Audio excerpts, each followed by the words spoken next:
नमस्कार. आम्ही सगळे विजय वर्गा म्हाडा बिल्डिंगचे रहिवासी आहेत. आम्हाला 2021 मध्ये महाराष्ट्र शासनाकडून जी लॉटरी आली होती म्हाडाची, त्याच्यामध्ये ही घरं अलॉट झाली होती. 2021 साली आम्हाला पोझिशन 2023 मध्ये भेटलं होतं. त्यावेळेस बिल्डरने आमच्याकडे 18 महिन्याचे 7,500 रुपयाच्या हिशोबाप्रमाणे 18 महिन्याचं मेंटेनन्स घेतलं होतं. 1.5 ते पावणे 2 लाख रुपये.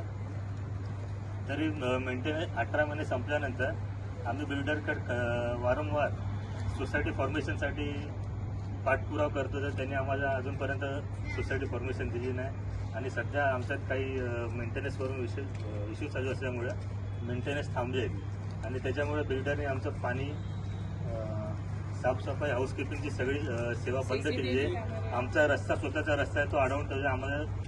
आम्ही स्वतःच्या पैशाने जे टँकर मागवतो ते आतमध्ये सोडत नाही आहे. आता आमच्याकडे मागे 2 दिवसापासून पाणी नाही. बिल्डिंगमध्ये पेशंट आहेत, डायलिसिसवरचे काही पेशंट आहेत, काही पॅरालिसिस पेशंट आहेत, लहान पोरं आहेत, बायका आहेत. सगळ्यांना घरात आज आम्ही बाहेरून दुकानातून विकत पाणी आणतो पिण्यापुरतं, पण वापरण्यासाठी अजिबात पाणी नाही आहे. आमचा टँकर बोललेला बाहेरच गेटवर थांबलेला आहे.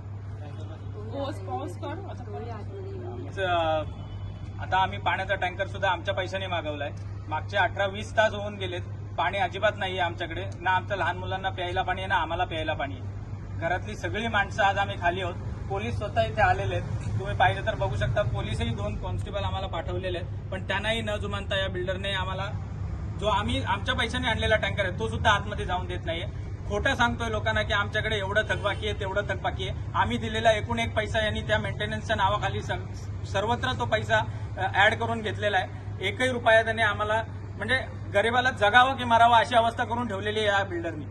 आणि याचा मुख्यमंत्री सीएम आपले जे फडणवीस साहेब आहेत त्यांनी, शिंदे साहेबांनी, अजित पवार साहेब आणि बाकी सर्व, नरेंद्र मोदी साहेब, अमित शहा साहेब, सर्वांनी याची दखल घ्यावी आणि आम्हाला किमान प्यायला आणि आमचा जो काही रुटीन आमचं जे आहे ते पाण्यामुळे जे थांबलेलं आहे त्याच्यावरती तरी किमान आम्हाला या सगळ्या गोष्टींना, सोसायटीचा जो फॉर्मेशनची प्रोसेस आहे ती सुद्धा त्यांनी मुद्दामून थांबवून ठेवलेली आहे. का तर 7,500 रुपये जी आम्ही ईडब्ल्यूएस गटातून सोसायटी घेतलेली आहे, जे ईडब्ल्यूएस गटातून जी घरं घेतलेली आहेत, इतक्या गरीब परिस्थितीतनं आम्ही 7,500 ते 8,000 रुपये महिन्याला मेंटेनन्स या बिल्डरला का द्यायचा आणि कुठल्या हिशोबाने द्यायचा? हिशोब मागितला तर त्याच्यावरती कुठल्याही गोष्टी तो हिशोब द्यायला रेडी नाहीये. एकही मीटिंग देत नाहीये, बसायला रेडी नाहीये कुठल्याही मीटिंग्सवरती, आणि अरेरावी शिवाय भाषा करत नाही. आम्हाला सांगतो जर तुम्हाला जमत नाही तर ही घरं तुम्ही विका आणि तुम्ही इथून निघून जा. जर गरिबांवरती महाराष्ट्रात असाच प्रकारचा अन्याय होणार असेल तर मग बाकीची सगळी जबाबदारी आम्ही मुख्यमंत्री साहेब आणि उपमुख्यमंत्री साहेब आणि देशाचे पंतप्रधान साहेब यांच्यावरती सोपवतो, गृहमंत्री साहेबांवर सोपवतो. आणि आम्ही पुढे काय करायचं याचा त्यांनीच आम्हाला पाठपुरावा द्यावा, मागोवा द्यावा अशी आम्ही त्यांच्याकडे कळकळीची विनंती करतो. धन्यवाद.